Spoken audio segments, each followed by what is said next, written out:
नमस्कार आप सबका। ज्योतिष उपायों की कक्षा हम लोग प्रारंभ कर रहे हैं। जैसा मैं समझ पा रहा हूँ कि आप लोगों ने ज्योतिष के सभी जो भी पुराना ज्ञान है अभी भी आपके मस्तिष्क में अक्षुण्ण होगा।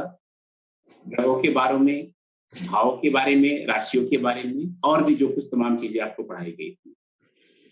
तो सबसे बात जो उपाय हम क्यों पढ़ने जा रहे हैं, क्यों पढ़ने जा रहे हैं उपाय, विक्रम जी बताएंगे कुछ आप? सर उपाय ज्योतिष का एक बहुत इंपॉर्टेंट चीज है कि हम सब कुछ जान लेते हैं। अगर हम किसी का समाधान ना कर पाए किसी समस्या का तो फिर विधा अधूरी रह जाएगी। तो उपाय भी साथ साथ किसी जातक की अगर कोई समस्या है तो वो बहुत जरूरी होता है। अच्छा, ठीक है, ठीक है। उपाय भी साथ साथ करना, अगर हम उसे खाली समस्याएं बताएंगे और उपाय नहीं बताएंगे तो वो अधूरा रह जाएगा। ठीक है, ठीक, बहुत बढ़िया, बहुत बढ़िया। ईसा जी कुछ बोलना चाहेंगे आप? यस सर, प्रणाम सर। सर जैसे अभी विक्रम सर ने बताया था कि उपाय भी बहुत जरूरी है और उपाय के बिना अधूरा है। मतलब हम डॉक्टर के पास जाए बस वो बता दे कि आपकी ये प्रॉब्लम है और कोई मेडिसिन ना दे तो फिर उसका कोई सोल्यूशन नहीं निकलता है। आज के जमाने में तो बहुत जरूरी है, बिकॉज लोग बहुत इम्पेशेंट हो गए हैं। अब पेशेंस इसमें रहा नहीं है। कुछ इससे मतलब अच्छे कर्म भी कर सकते हैं ना लोग कि हम किसी को जाप बोले, किसी की मदद करने के लिए बोले तो थोड़ा सा अच्छे कर्म भी हो सकते हैं लोगों से। बहुत बढ़िया, बहुत बढ़िया। शरद जी? अभी ईशा जी और विक्रम जी ने कहा कि क्योंकि ज्योतिष के पास आदमी कुछ न कुछ समस्या लेके आता है, तो आपने कुंडली का विश्लेषण करके समस्या तो आपने देख ली कि भाई का किस ग्रह से आ रही है, किस वजह से आ रही है, और जब तक उसका उपाय पता न चले तो फिर सिर्फ समस्या का एनालिसिस करके वो तो एक अधूरी बात रह जाएगी। तो समस्या अगर है तो उसका सॉल्यूशन भी होता है जरूर। बहुत सुंदर, बहुत सुंदर। गौरव जी कुछ बोलना चाहेंगे आप? जी प्रणाम सर। सर मेरे हिसाब से ज्योतिष एक दिशा सूचक है जीवन जीने का।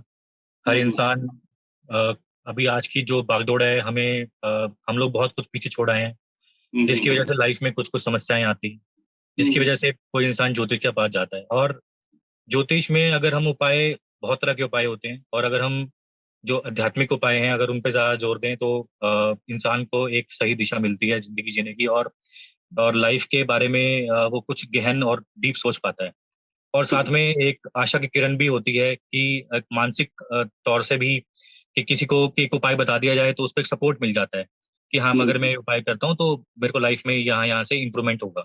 तो बेसिकली किसी को किसी की बूस्ट करना हो, किसी का मोरल बूस्ट करना हो, इन सब चीजों के लिए भी ज्योतिष के उपाय आते हैं, और वैसे भी जो डेली लाइफ में काफी कारगर भी सिद्ध होते हैं।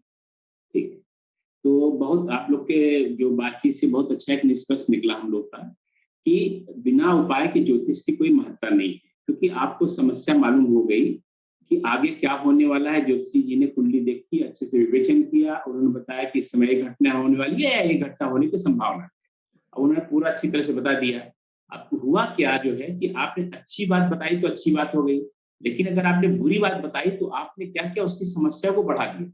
मान लीजिए अभी आपको 2 दिन बाद आपको चोट लगने वाली है, दुर्घटना होने वाली है, और दुर्घटना को अगर हम परिवर्तित नहीं कर सकते, दुर्घटना को हटा नहीं सकते हैं, दुर्घटना का प्रभाव कम नहीं कर सकते हैं, तो आपने क्या किया, उसको 2 दिन पहले दुर्घटना घटित कर दी, क्योंकि 2 दिन वो यातना में रहेगा, ठीक है ना, और टॉर्चर में रहेगा, पीड़ा में रहेगा। तो आपने क्या किया, उसकी समस्या बढ़ा दी। अगर सुलझाई नहीं आपने तो समस्या बढ़ा दी। तो हमें इस बताने क्या फायदा हुआ, जानने का क्या फायदा हुआ, इतने पहले सारा नुकसान हुआ, आपने कर दिया, ठीक है ना। तो हमारे पास उस जो समस्या है अगर उसको बता रहे हैं तो क्या उसको परिवर्तित कर सकते हैं, एक अगला प्रश्न ये आ जाता है। पहली बात कि हमारे पास एक उपाय होना चाहिए अगर हम बुरी कोई बात बता रहे हैं, ठीक है ना। तो ये आप लोग सब लोग सहमत हो गए उससे कि हमें पास उपाय होना चाहिए। एक जैसा कि ईसा जी ने कहा कि डॉक्टर अगर मेडिसिन नहीं देता है, आप गए उसने आपका देखा कोलोन, देखा जो कोलोन में कैंसर है, क्या उपाय उसके पास है कि नहीं है, उसको ठीक कर सकता है नहीं कर सकता है। सिर में आपके दर्द हो रहा है, अब डॉक्टर के पास गए, उसने कहा नहीं सिर दर्द का एक कारण है, इस तरह की समस्या का इंडाइजेशन है, आपका अपच हो गया है, इस कारण से आपको जो समस्या हो रही है। तो फिर अगर उसका निदान क्या है डॉक्टर नहीं बता पाता, डॉक्टर बेकार है, उसने आपको कुछ मालूम था या नहीं मालूम था, उसने और अच्छे ढंग से बता दिया, लेकिन उसकी समस्या को सुलझाई नहीं, तो फिर पूरा मामला खराब हो गया। ठीक है ना। ये बात हम लोग सब सहमत है कि उपाय होना चाहिए।